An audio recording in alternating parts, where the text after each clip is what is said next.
Hello, Mrs. Mikey here. We are starting chapter 2 of our novel unit for Holes by Louis Sachar. Are you ready to read chapter 2 with me? First, let's see what we remember from chapter 1. Where does our story take place? Where are our characters? What is the setting, the location? Yes, a desert. Yes, a desert. Anybody remember what state? What state?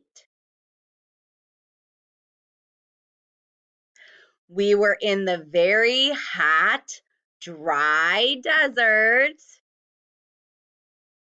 in Texas. Now remember, we live up here in Wisconsin. So Texas is much further south than us, and it is also a lot hotter. Okay, so yes, we are in a we are in a desert in Texas for our book Holes. Now, we were learning a little background knowledge about the novel in chapter 1. In chapter 1, we talked a lot about Camp Green Lake and the actual location. And we learned that it was very hot, it was very dry, and it was very dangerous. Do you remember what made it dangerous? What was dangerous about Camp Green Lake? What was dangerous? Scorpions, rattlesnakes,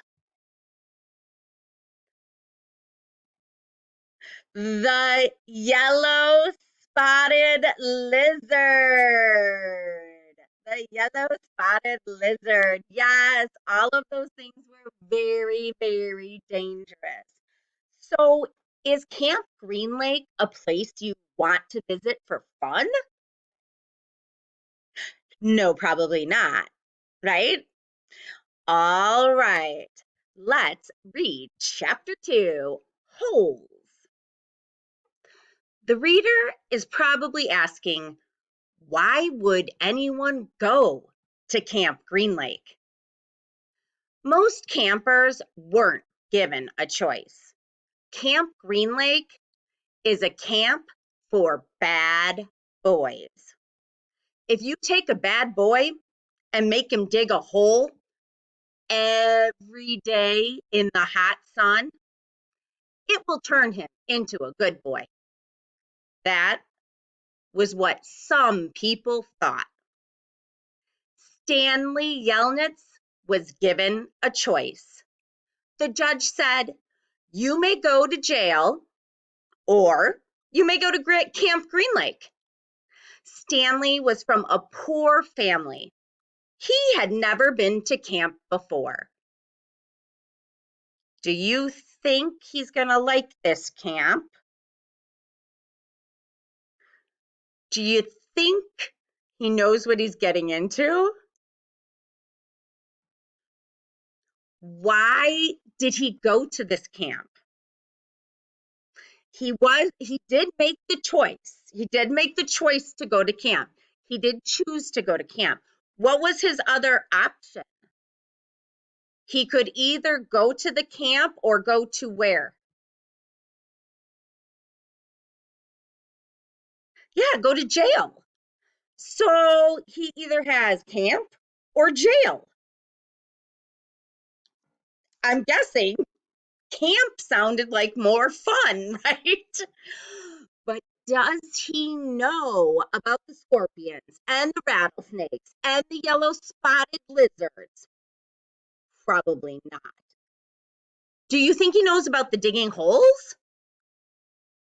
I don't think they would tell a lot of people that, right?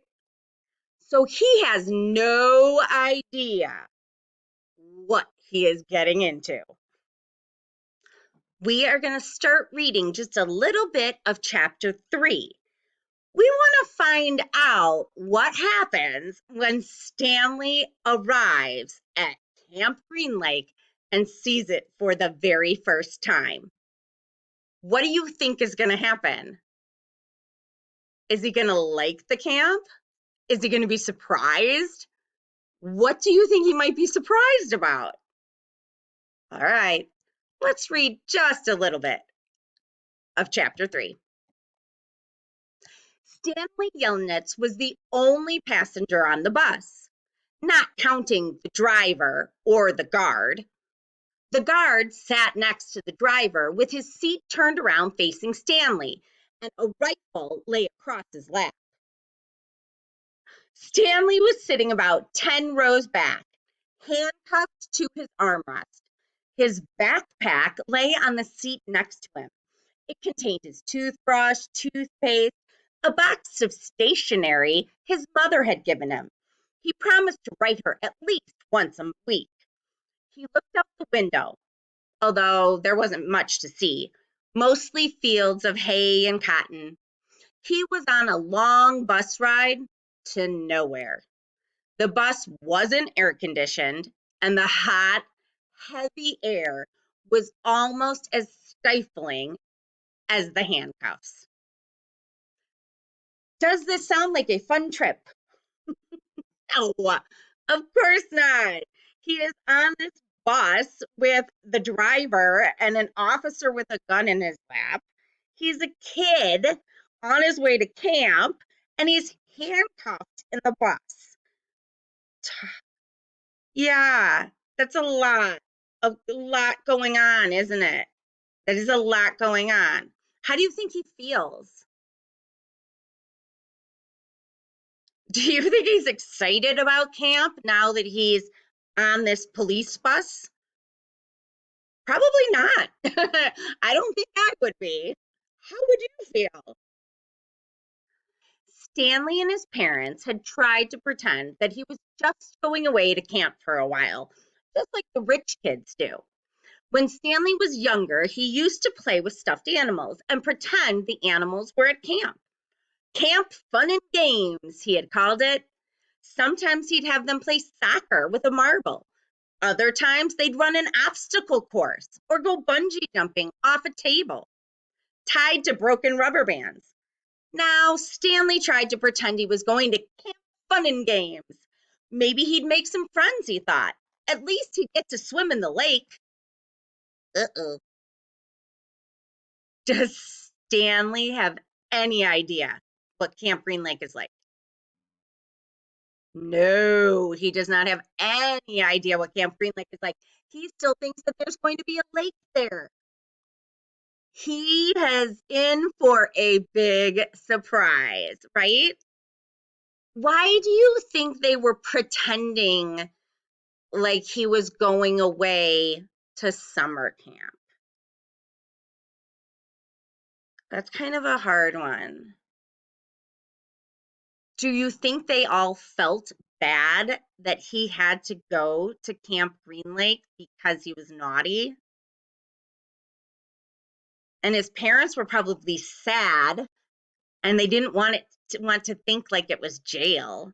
So I think they were all hoping for the best, right? They were all hoping for the best. Are they going to find the best? No, because Camp Green Lake is very dangerous. And we will continue to find out just how dangerous. He, Stanley, didn't have any friends at home.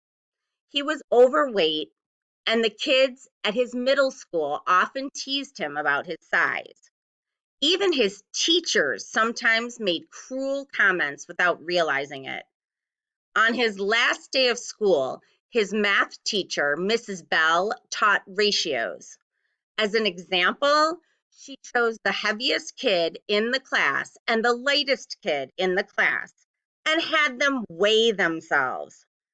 Stanley weighed 3 times as much as the other boy. Mrs. Bell wrote the ratio on the board, 3 to 1, unaware of how much embarrassment she had caused both of them. Stanley was arrested later that day. So right now in the story, he's in the bus and he's going to Camp Green Lake, and he's looking out the window, and he's thinking. And this page are his thoughts. He was thinking about how he didn't have friends at home. Okay, he was thinking about that last day before he got arrested. So this is what we like to call a flashback. Okay, it flashes us back in time to show us a memory. This one's not such a great memory, right? Not such a great memory. I sure hope Stanley finds some nice friends at this camp, because right now this story is not making me very happy. But hopefully it's going to turn around real soon. All right, we got a sneak peek of chapter 3. We'll finish up chapter 3 the next couple of days. Now, don't forget, you have to complete your exit ticket after you finish the teacher guided lesson. So the word of the day today is stifling. The heat in the desert was stifling. Stifling. All right. Have a great day, and I will see you tomorrow. Bye.